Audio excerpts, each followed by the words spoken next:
एक बार स्वामी जी महाराज से निवेदन करूंगा कि दिखा दें। ये देखिए गौ माता, जोर से बोले बोले गौ माता की। तो इसी से आप उनका परिचय समझे। जैसे द्वापर युग में योगेश्वर कृष्ण जी महाराज गौओं के रक्षक थे, ऐसे ही आज कलयुग में पूज्य स्वामी जी खाराखेड़ी गांव में एक बहुत विशाल गौशाला का संचालन कर रहे हैं। और हमारे भी बड़ा सौभाग्य है कि इस नगरी के बीच में आए हैं। अब पूज्य स्वामी जी महाराज को हम सुनेंगे। और आर्य समाज मंदिर की समिति भानगढ़, ग्राम पंचायत, गांव के बड़े बुजुर्ग, छोटे बच्चे, मातृशक्ति और भारी संख्या में पहुंचे छोटे छोटे बच्चे जो स्कूल से पधारे हैं, मैं आप सबको अभिनंदन करता हूं, वंदन करता हूं। मैं तो एक बिल्कुल छोटा सा गौ माता का सेवक हूँ, गोबर उठाने वाला हूँ। गौ माता ने कार्य सौंपा हुआ है कि मुझे भूसा डाल, सेवा कर और मेरा गोबर उठा, यही हमारा कर्म है। एक छोटा सा प्राणी हूँ, भगवान ने कर्म दिया है, कर्म कर रहा हूँ। जिस प्रकार महर्षि दयानंद सरस्वती जी ने अपना जीवन इस राष्ट्र के लिए गो, गंगा, गायत्री, गो आधारित खेती का जो लक्ष्य उन्होंने हमें दिया था हमारा जीवन सुधारने के लिए, क्योंकि हमारा जीवन है, मनुष्य जीवन है, ये भगवान ने बहुत ही अमूल्य भेंट हमें दी है। कहते हैं इस धरा पे 184 ज्वानियां हैं, जीव जंतु है, पशु पक्षी है, मगर ये सब समझते हैं, मगर भगवान ने इंसान को दिमाग सबसे ज्यादा दिया है। क्योंकि भगवान ने इस सृष्टि को संचालन करने के लिए, इसको पूर्ण रूप से चलाने के लिए मनुष्य को नर और नारी का निर्माण किया है। और उन सब का माध्यम आज गौ माता है। पहले भी थी, आज भी है। आज थोड़े हम ज्यादा पढ़ लिख लिए हैं, अंग्रेजी स्कूलों से पढ़ लिए हैं, तो हम थोड़े से हमारे जो संस्कार है, जो हमारी संस्कृति है, हम उनसे थोड़े से दूर जरूर हटे हैं। मगर पिछले 5-10 सालों में देखें तो हम लोग फिर से अपने राष्ट्र को मजबूत करने के लिए, अपने संस्कारों को पुनर्जीवित करने के लिए बजरंग सिंह शेखावत जैसे विद्वान ग्रस्त होते हुए भी गौ माता के लिए गांव-गांव जाके गौशाला बुला रहे हैं। और आज उन्हीं की प्रेरणा से आप सब लोग इस पंडाल में बना रहे हैं। मैं उनको अभिनंदन करता हूँ, वंदन करता हूँ। इसी प्रकार हमारे बीच में रामदास आर्य जी भी हैं। इन्होंने अपना जीवन भी महर्षि दयानंद सरस्वती जी के जो कार्य दे के गए हैं समाज को, वो गांव-गांव जाके अलग जगाते हैं, ज्ञान का प्रचार प्रसार करते हैं।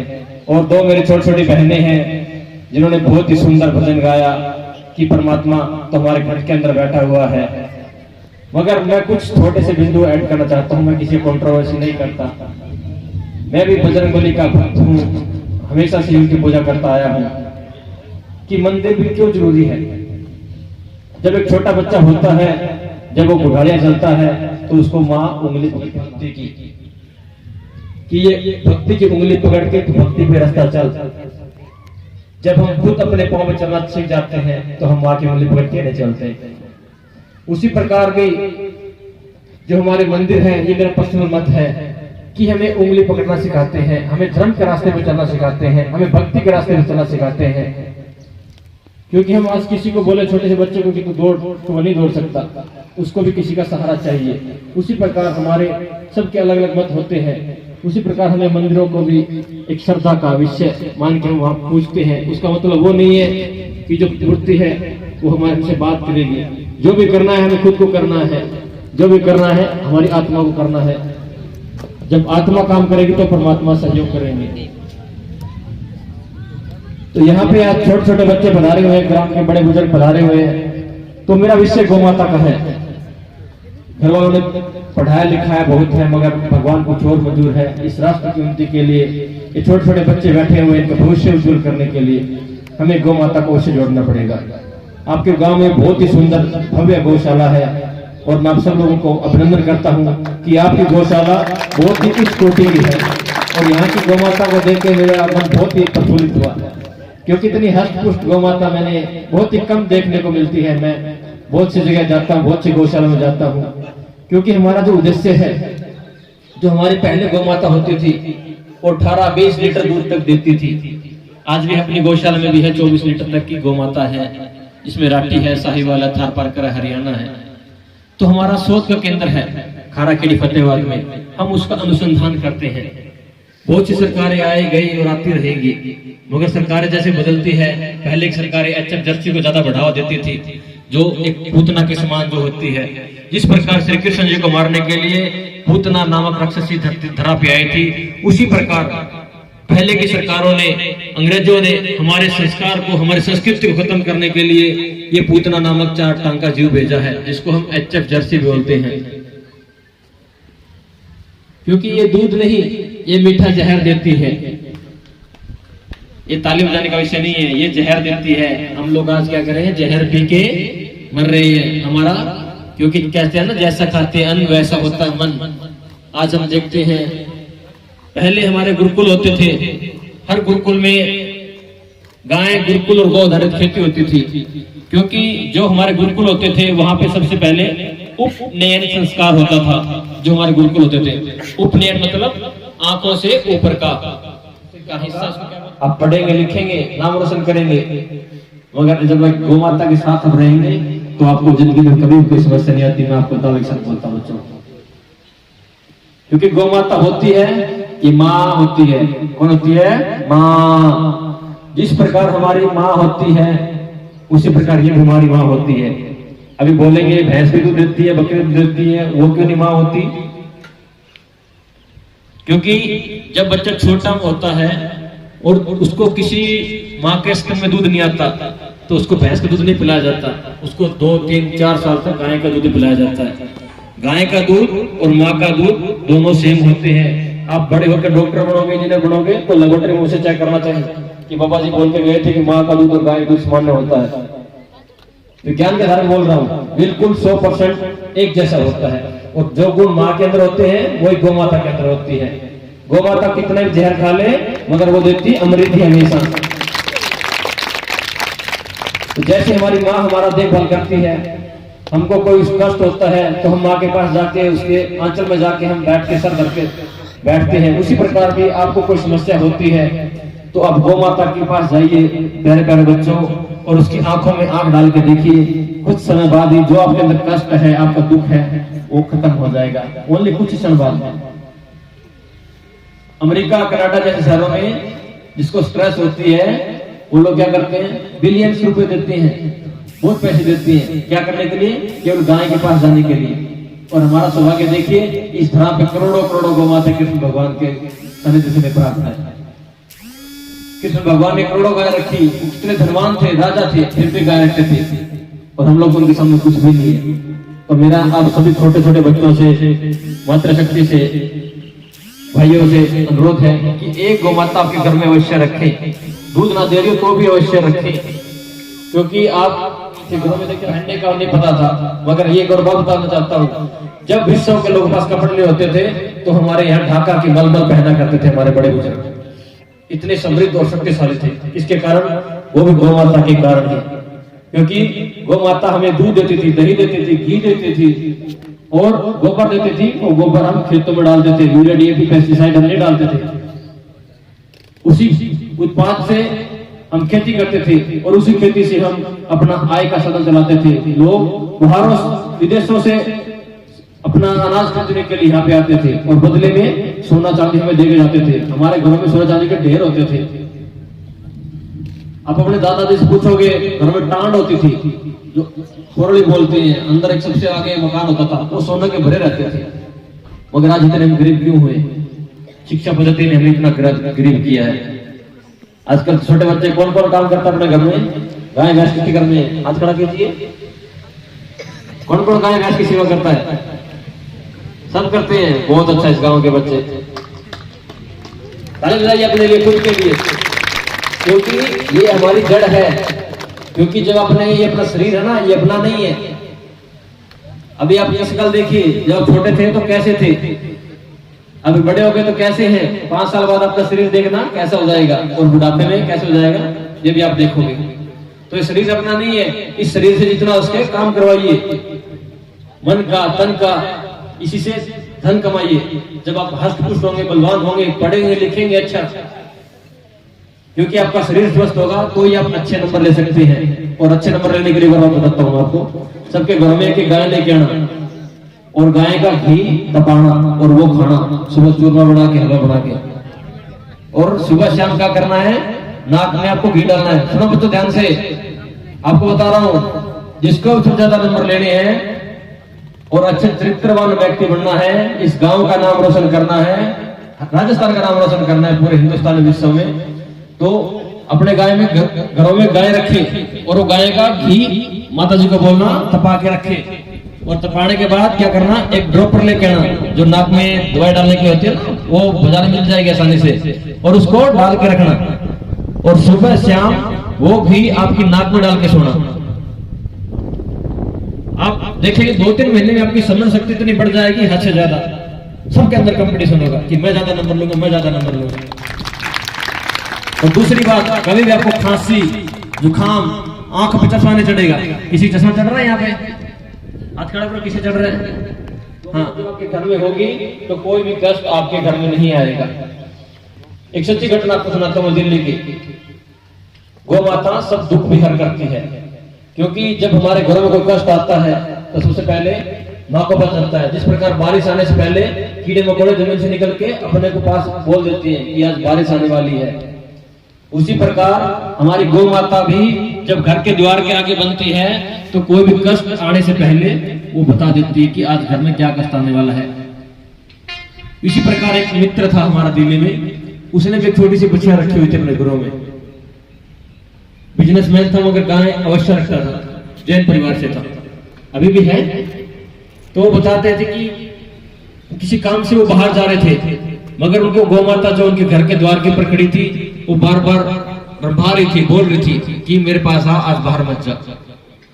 मगर वो किसी इमरजेंसी काम था, उसको जाना पड़ गया। मगर वो कुछ दूर चला, गाड़ी का एक्सीडेंट हो गया, और गाड़ी का एक्सीडेंट हो गया, बाकी लोग संरक्षित हार गए, मगर वो बच गया। क्योंकि जब उसने वापस आके देखा तो उसके घर में वो गौ माता मरी हुई थी। तो जो उस गौ माता ने उस व्यक्ति के प्राण बचाए, क्योंकि वो गौ माता पहले से बोल रही थी कि तू बाहर मत जा। फिर भी हम गए, फिर भी गौ माता ने अपने प्राणों की आहुति देके उस आदमी की रक्षा की। तो इस प्रकार भी हमें गौ माता की सेवा अवश्य करनी चाहिए। वैज्ञानिक तर्क भी है, हर कोई बीमार क्यों आज बीमार है, हर घर में आज फैमिली डॉक्टर है।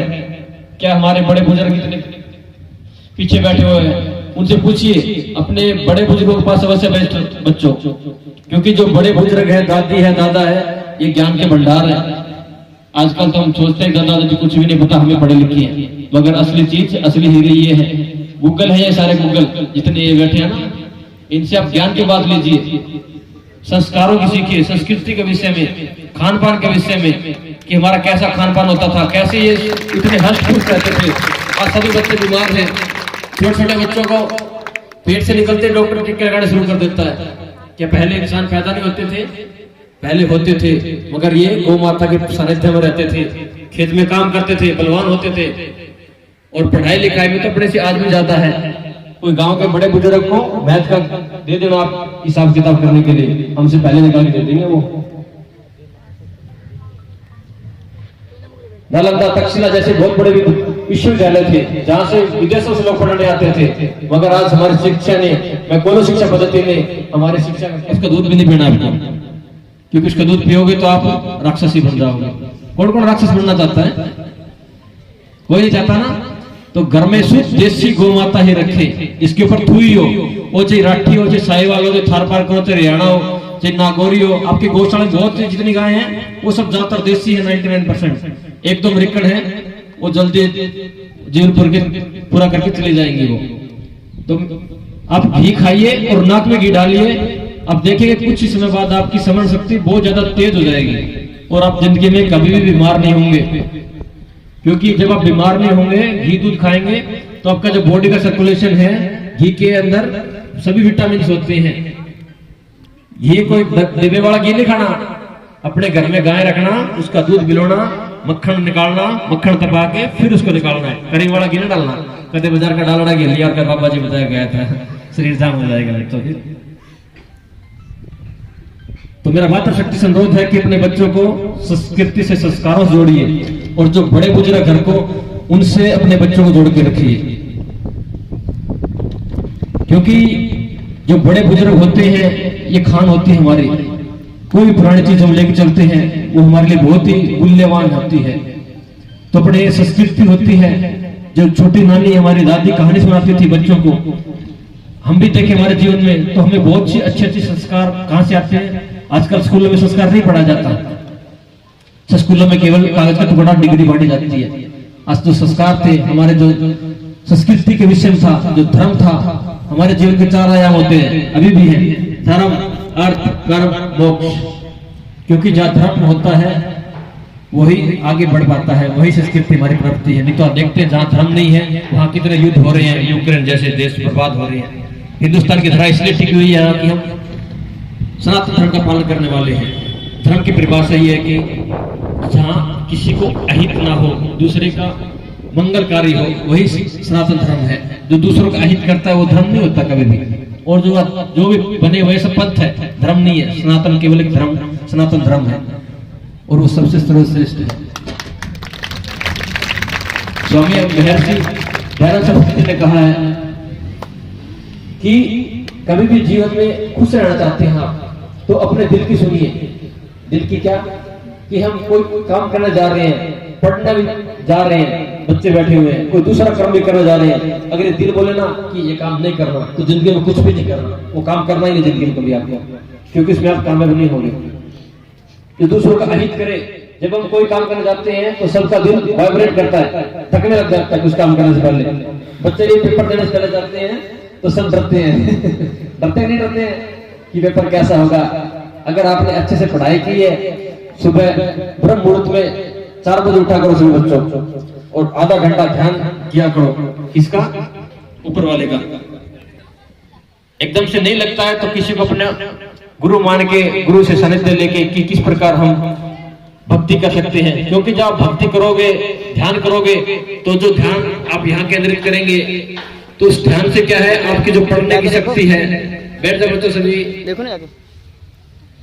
जब आप ध्यान करेंगे तो आपकी जो स्मरण शक्ति है वो बहुत तेज हो जाएगी। जब आप पढ़ते हैं, कुछ बच्चों को याद नहीं होता, पढ़ते हैं, रट्टा लगाते हैं, भूल जाते हैं, पेपर जड़ जाते हैं, साफ कुछ याद नहीं होता। तो जब आप ध्यान करेंगे, भक्ति करेंगे, आधा घंटा 1 घंटा जितना आप कर सकते हैं, आसन ग्रहण करके आराम से एकांत में ध्यान चित्त होके ऊपर वाले का ध्यान करना, दिव्य ज्योति जो है उस ज्योति का स्मरण करना कि हे भगवान, हे परमपिता परमात्मा, हम आपके छोटे से बच्चे हैं, हमें जीवन में उन्नति देना, हमारे अवगुणों को खत्म करके हमें गुण देना। ऐसी प्रार्थना करना कि हे भगवान, हमेशा मेरा साथ देना, इस समाज के कल्याण के लिए, इस राष्ट्र के कल्याण के लिए, इस गांव को नाम रोशन करने के लिए हमेशा भगवान आपका साथ देगा। अगर आप सच्चे दिल से, श्रद्धा से इसकी पूजा अर्चना करेंगे, जिस प्रकार एक आपकी माता जी, आपका टीचर आपको नाम लेके अच्छे से बुलाता है तो आप जाते हैं, उसी प्रकार आप परमात्मा को, परम पिता परमात्मा को स्मरण करेंगे तो अवश्य ही आपकी मनोकामना पूर्ण करना 100% करेगा। जो भी बच्चा डॉक्टर बनना चाहता है, इंजीनियर बनना चाहता है, उसकी तरफ उसी कदम पे आगे चले, और उसी कदम के लिए भगवान से सुबह शाम प्रार्थना करें, अनुरोध करें कि हे भगवान, मेरा ये लक्ष्य है, मैं लोकहित के लिए, सबके मंगल कार्य के लिए मैं ये कर्म करना चाहता हूँ। हे भगवान, मुझे शक्ति देना, मुझे सामर्थ्य देना। भगवान अवश्य ही आपकी मनोकामना पूर्ण करेंगे। भगवान ऊपर से आके नहीं करेंगे, वो कर्म तो हमको करना है। कभी बोलो बाबा जी बोल के भी आगे भगवान के भरोसे छोड़ देना, नहीं, कर्म तो अपने को करना है, क्योंकि भगवान ने हमें आंख, नाक, कान सब कुछ दिया है। कभी हाथ अकेला मुंह भी दिया है तो मुंह से हम रोटी नहीं खा सकते डायरेक्टली, उसको भी हाथ का सहयोग चाहिए। चबाने के लिए भी दांत दिए हैं, डायरेक्टली हम भोजन को नहीं निगल सकते, उसके लिए भी दांत चबाने